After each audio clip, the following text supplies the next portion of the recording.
he took the bread, gave thanks, and broke it. And he gave it to them, saying,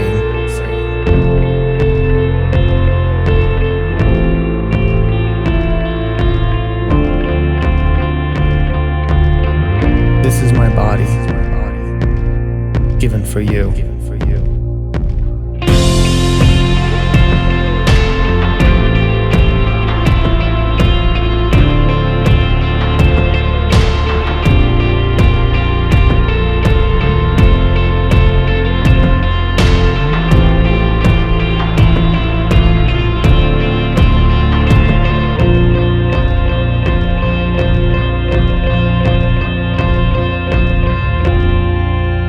Do this in remembrance of me.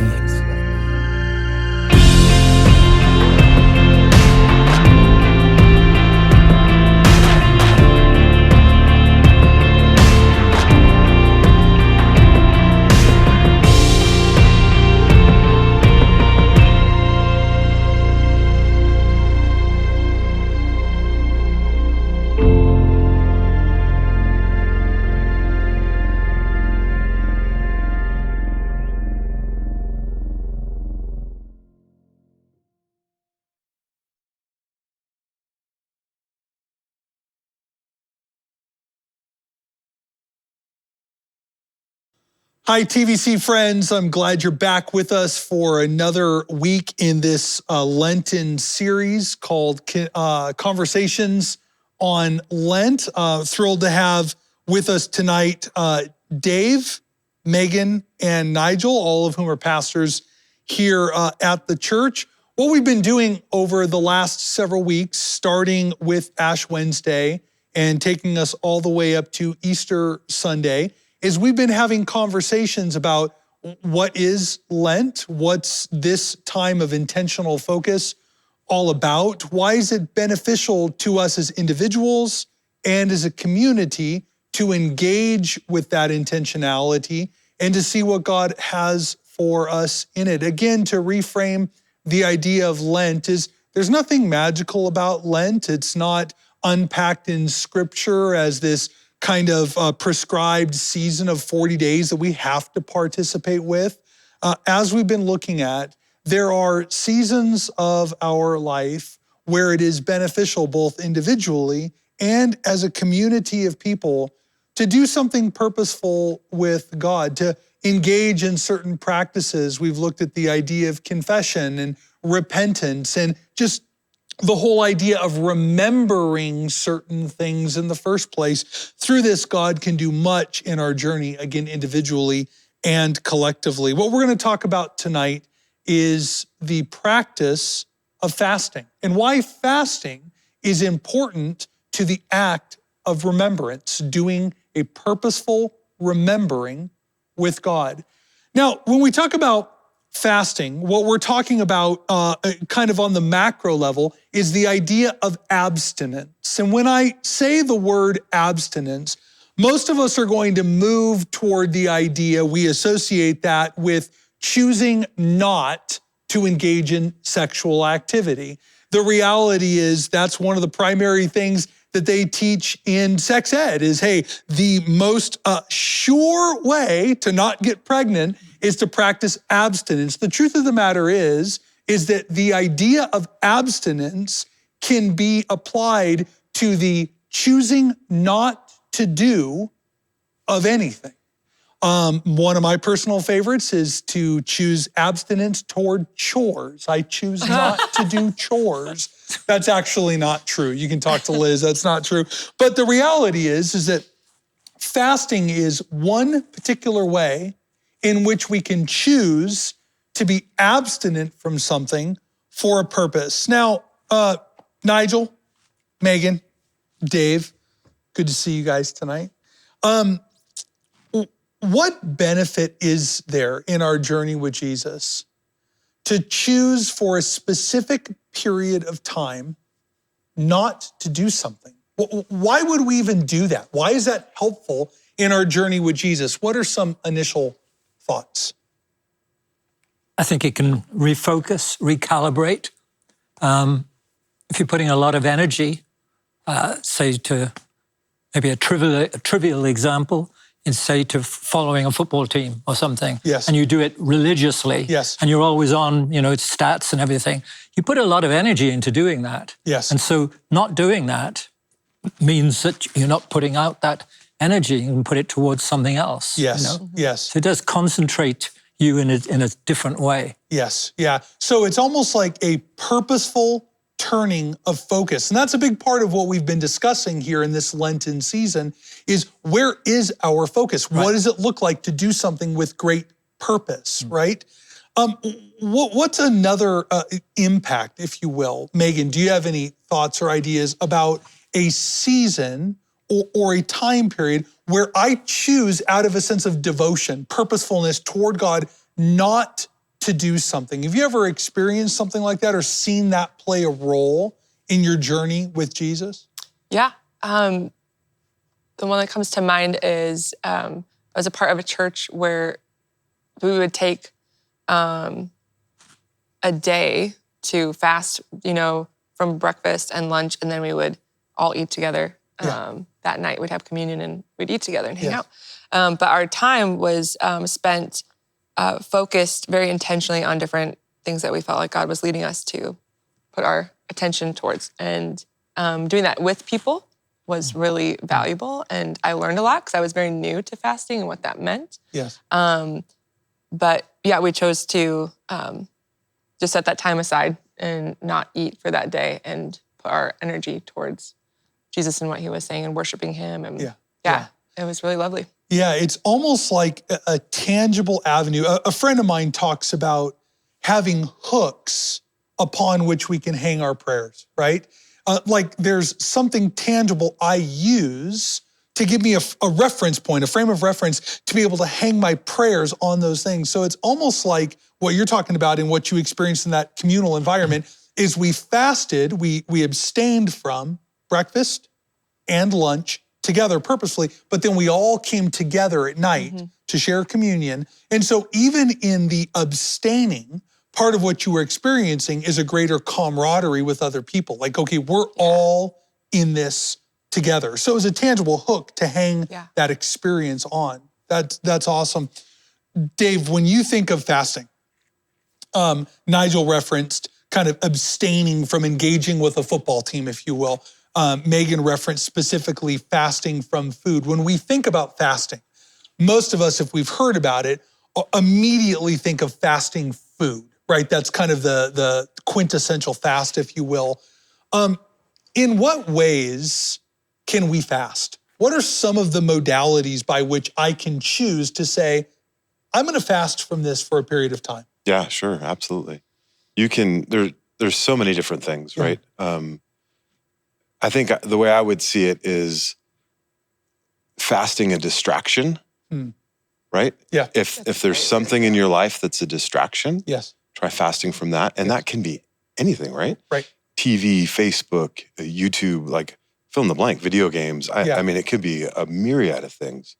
And the other thing I think of is what is going to help you remember to focus on what it is that you want to focus on. Right. And so the list could be endless and unending because okay, so I'm going to fast from wearing shoes, and anytime I step on the ground, I'm going to remember, oh yeah, I'm trying to seek Jesus. Yes. Right? Because you're not used to wearing or not wearing shoes. Right. That's a ridiculous example. Most people hopefully will wear their shoes around. Right. Megan often doesn't wear shoes when she's leading worship, right? No, but you bring up a point to me that feels palpable.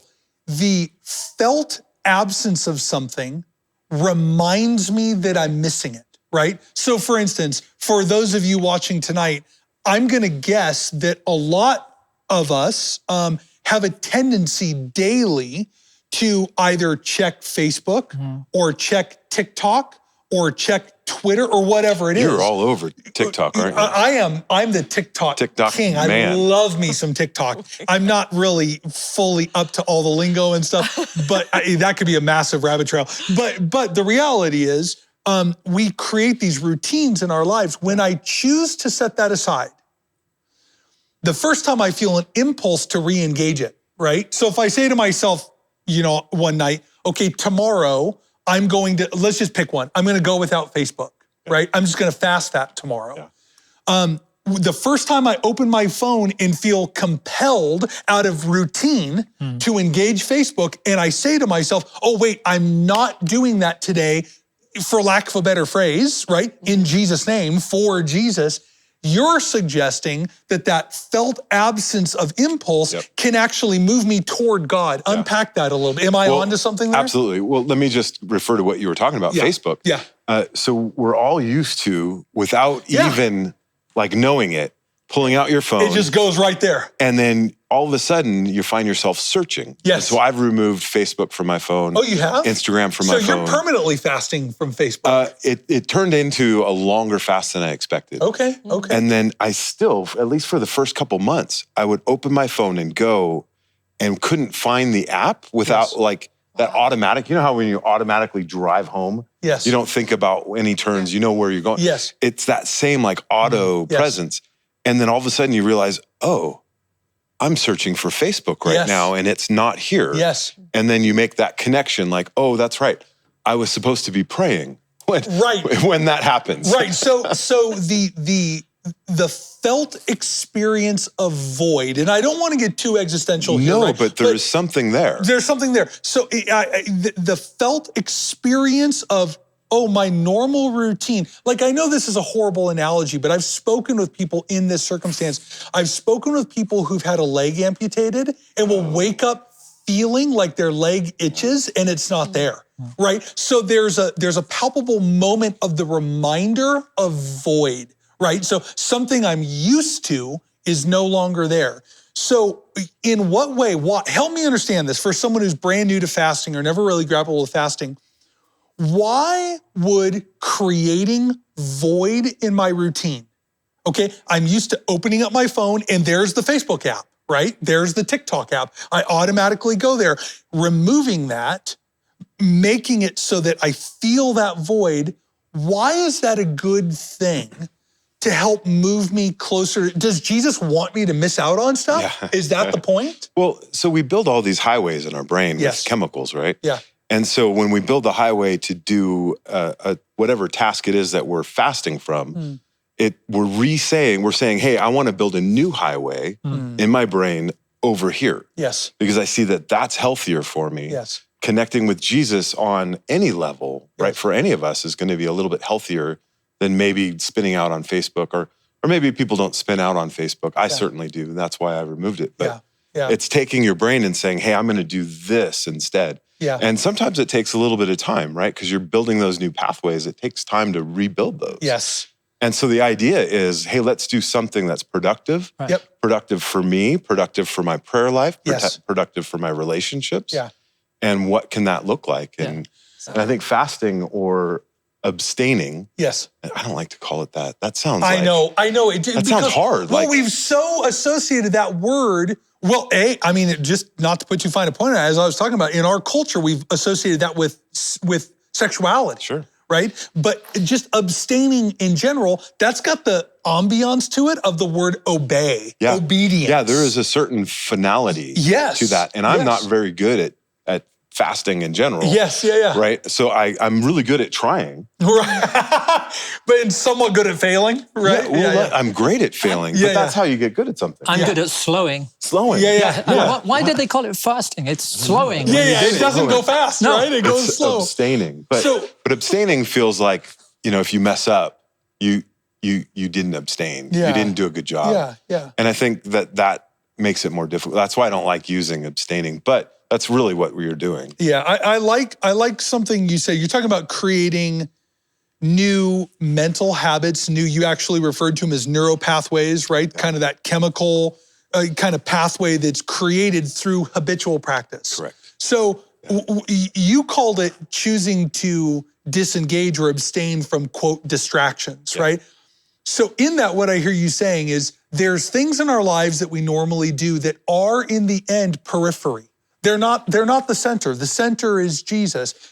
I've not historically thought of them as distractions, although I like that term.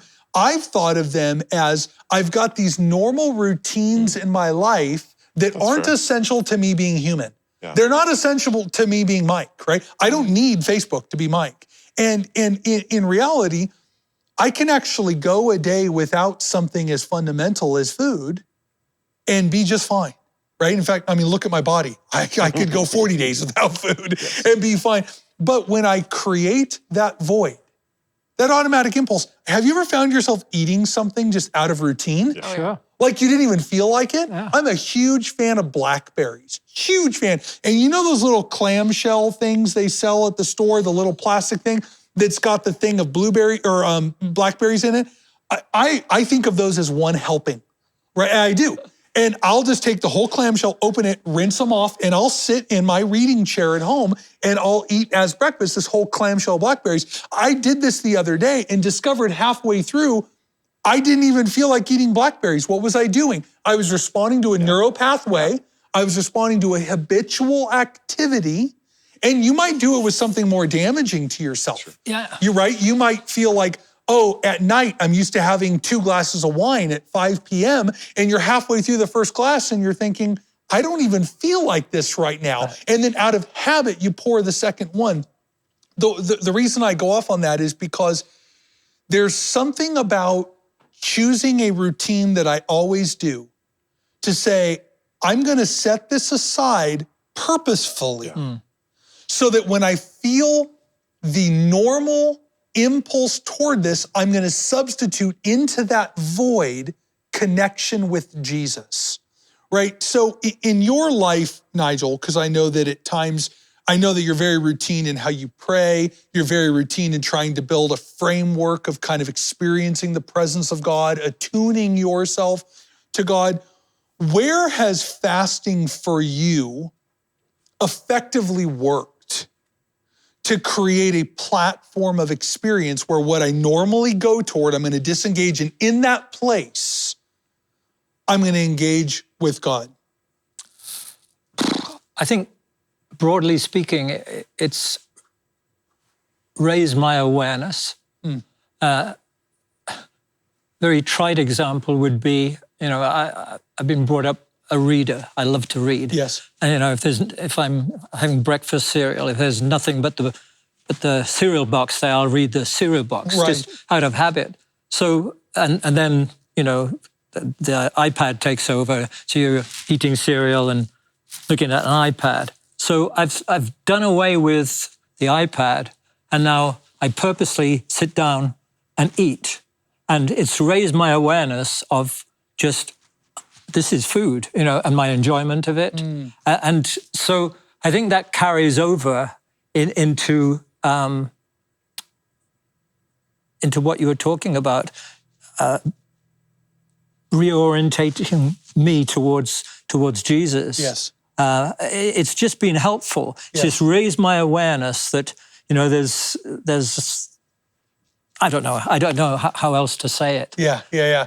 No, I love the idea that you're on. And here's what feels important to me is even in the act of recognizing I'm doing something just because I have a natural love for it. It's not bad. Abstaining, fasting, food's a necessary thing for life, right? Reading, we would generally think of as a healthy activity, right? Part of what you're talking about is you're purposely trying to be aware of creating space in your routine and in the reality of what you're doing to just make, if I could put words in your mouth, make more space for God and for the awareness of God. Yes. Is that kind of what you're talking about? Yeah. Even in the eating, right? I don't want to just mindlessly read the cereal box that's there.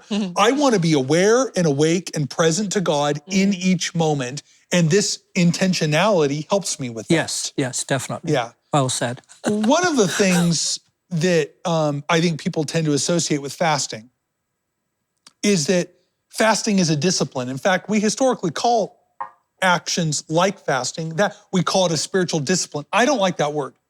I don't find that a helpful frame of reference because it makes it sound like in order to get to a place of union with God, the experience of the presence of God, I need to do something hard.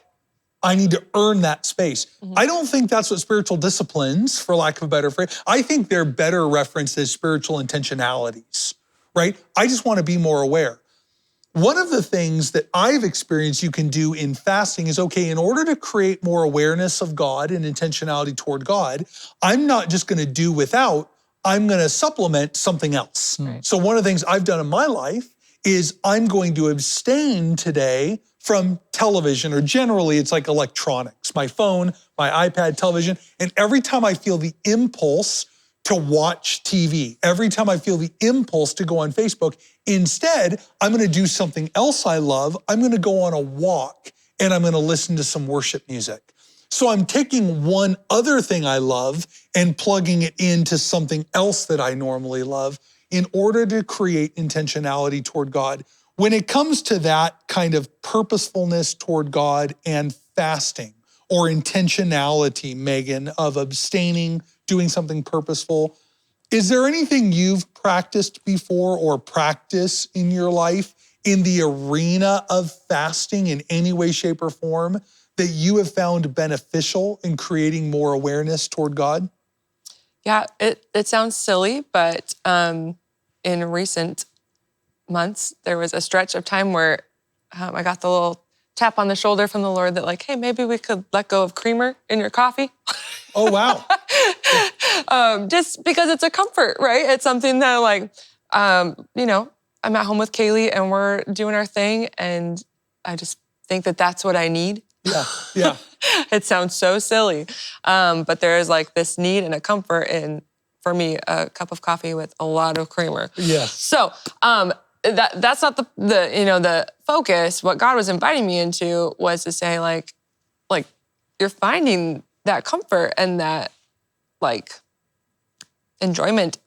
It doesn't satisfy. Yeah. You know, as soon as I take a couple sips and then like that didn't really do it. Yes. And so so just letting go of that. So not buying it and not like having it in the house. Yes. Again, it's something so simple, but finding that I didn't need that, and then just recognizing when I do want that, just to make myself more aware of like, yes. oh, okay, there it is again, you know, and right. what's going on? What's maybe what am I wanting to hide from or run from or avoid? You know, that like all the different things. Yeah. And so how can I be present to God in that? So. Well, and what I love about the commonality between what you and Nigel are saying and how it connects to what Dave is saying is that you're talking about giving up something as simple as creamer in your coffee, right? Yeah. You're talking about giving up something as simple as reading the cereal box when you're sitting and eating, a box of cereal. Both of these are intentional movements toward awareness. Yes. I want to bring God to my thinking very purposely.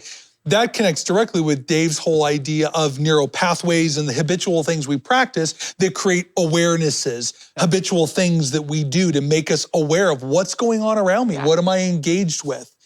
If someone's listening tonight, Dave, and they've never fasted at all, fasting's a foreign concept. I've never done it. I've always thought of that as like austere or religious or over the top. And does God require fasting of us? Does he want us to? No. I mean, you could go through scripture and say, no, in order to be saved, I don't have to fast. I mean, it certainly was part of the Jewish tradition, the culture that Jesus grew up in. It was something they practiced in some way, shape, or form. But if someone here was saying, okay, I want to be intentional. I want to create more awareness. I want to take things that I'm engaged with routinely and move away in little batches of time to more purposefully move toward Jesus. Where's a good starting point? Where would you start? Yeah, there's a couple of things you could do as a starting point. I think first I would kind of come up with what am I willing to or able to give up, right? So tomorrow I'm not going to start fasting coffee because I'll have a massive headache. Right. I'm too addicted to it or I'd love it too much. Yes. But if I want to stop fast or want to fast from coffee, I probably should build up to that. And so depending on what it is that you want to do, like if you're like, hey, I want to fast food and I want to fast 40 days. Yeah. Like that's a big goal. Why don't you start with one meal? Yes. You know, so there's a bunch of distractions that you want to fast from. Great. Like let's identify a few of those. Yes. And see which ones make the most sense, right? If you're fasting from the computer and all your work is on the computer, that's not really gonna work. Bad idea. Yeah, so it's just a matter of coming to grips with what's your goal? Yeah. What do you hope to accomplish? Yes. And then kind of go from there. Yeah. But I would take it small bits at a time and work your way up to something bigger. Give yourself a platform for success, right? Absolutely. So yeah, let's that's great. say someone here decides, okay, hey, tomorrow I'm gonna fast lunch. Yeah. I normally go to McDonald's and get a burger or whatever. I'm not gonna do that. So if they decide tomorrow to abstain from that one meal, what would you suggest they do during that abstaining? What would you supplement into that space where they normally go do lunch? Yeah, I would say, again, what are your goals? What do you hope to accomplish? Yep. I want to become closer to Jesus. Yeah. Like that's the reason why I fast for the most part. Yes. Then I would say, make sure you set aside time to do that. Yes. And so when you would have been eating, like say you have a half-hour lunch, lock yourself somewhere in your car, in the office, go for a walk, which is really good. You mentioned that earlier. Yes. I think walks are fantastic for connecting, put some worship music on. Yes. But anyway, like plan out what you're going to do. Yes. Don't just get there and be like, well, yeah, now Facebook, I'm hungry. Some different distraction, right? Right. So have a plan. I think if you don't have a plan, if you're not shooting for a target, you're gonna hit it every time. Yes, exactly. Yeah, I'm gonna succeed 100% of the time if I have no goal. Right? Yeah, totally. So I think you want to like figure out your goals. And for me, if I was fasting lunch tomorrow, I would plan at 12 o'clock from 12 to 1. Yeah. I would put some worship music on. I would walk for that full hour. Yes. Make sure I'm back at the office to get work done after that. And then from then, for the rest of the day until dinner, every time I get hungry, I'll do two things. I'll drink water. And then the other thing I do is pray each time. Yeah. And so with every sip of water, but I've learned with every sip of water, it's like, Lord, I just want to be closer to you. Yes. Something as simple as that. Like it doesn't have to be elaborate, right? John Wimber used to say the best prayer you could pray is, oh God, oh God, oh God, oh God, oh God, oh God. Yeah, exactly. So it's like, keep it simple, stupid. Totally true. Totally true. Nige. A friend of mine would habitually listen to talk radio on his drive to work. Yes. So what he started practicing was turning off the radio once a week and praying as he drove. Yes. It didn't cost him any time, right? Because it was still the same amount. Yep. Yeah. But it really made a difference. He was aware that he needed this thing coming at him, which he wasn't listening to. It was just there. Yes. And then he slowly started to have a conversation with God. You know? I think that's incredibly accessible and a great way to do it. Years ago, I was talking to a group of high school students. There's kind of a large group of high school students. And I was talking to them about the intentionality of fasting and why they might want to try fasting. And I encouraged them all, hey, over the series of Lent, because I think it's such a purposeful, intentional, set-aside time as we move toward the cross and the empty tomb and all the dynamics around that. I said, why don't you just pick one thing that you're gonna kind of offer to Jesus that when you would normally be using it, you just turn your thinking toward him. And then I asked the kids later, what did you choose? And one of the kids had chosen over the 40 days to give up ketchup. And I just thought, well, that's kind of random. But he said to me later, I use ketchup on every meal. I use it, I dip my eggs in it. I use it on my sandwich. I use it with my, like ketchup was like his go-to. And so what I thought was cheesy, creamer. Right? Creamer, right? What I thought sounded minuscule, really in the end, was a big deal to this 15-year-old kid, right? And I asked him in the end, I said, when the 40 days was over, I said, what did you feel like God did with that time when you were giving up ketchup? And he said, I didn't feel anything. Like I got nothing from it in particular. And I said, I'm sorry, do you regret that? And he said, not at all. I've never gone that amount of time with doing something purposefully toward God. And I think there's a really important lesson in that, right? Yeah. Because we are consumeristic in our society. We do things, we have a vending machine mentality. I'm gonna put XYZ in so I get ABC out, right? That's just kind of our approach to life. And we don't do things that we don't get stuff out of. Right. Yeah. One of the temptations is I'm gonna do fasting so that I have these great existential experiences with God. And what I wanted to offer, you guys feel free to disagree with me. It's not uncommon for me to fast something and not feel like I had any sort of like an apex existential experience out of it. But what I can look at it as is, okay, God, regardless of what the shape of that was, I realize this isn't about me getting more stuff from you. Would you just take this as a humble offering to you? I want to be more aware of you. Does that resonate with you guys? So fasting becomes worship. Yes, fasting becomes worship. Yeah, I love that frame of thinking. Yeah. Final thoughts on fasting. Our friends are with us tonight. Maybe they've never fasted before. What's a takeaway you would give by way of, here's something I would encourage you to think on in the arena of fasting, along anything we've discussed tonight?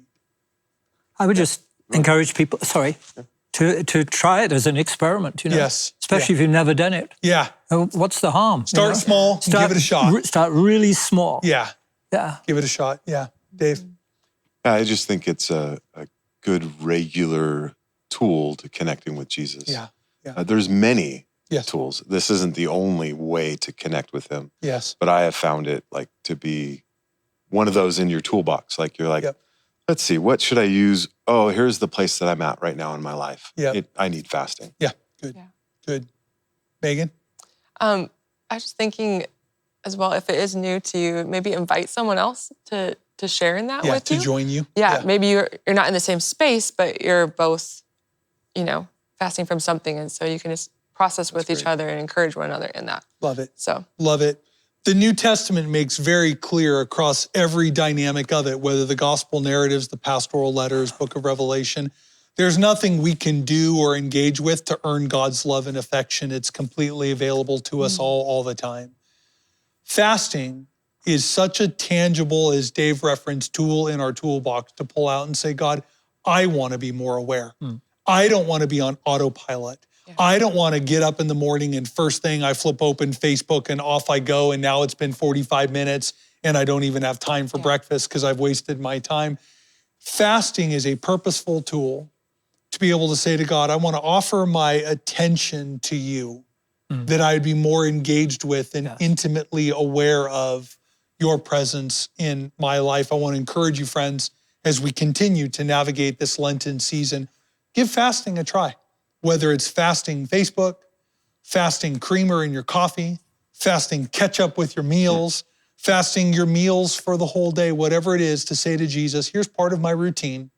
Would you fill it with your presence and make me more aware of your love? I'm glad you're with us again tonight, friends. We'll see you next week as you join us for more conversations on Lent. God bless you guys.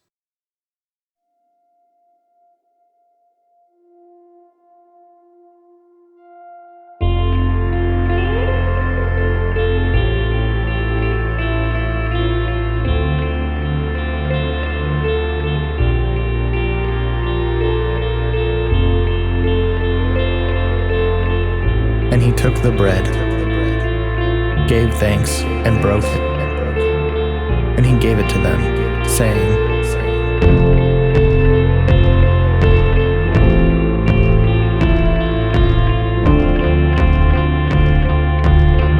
"This is my body, given for you."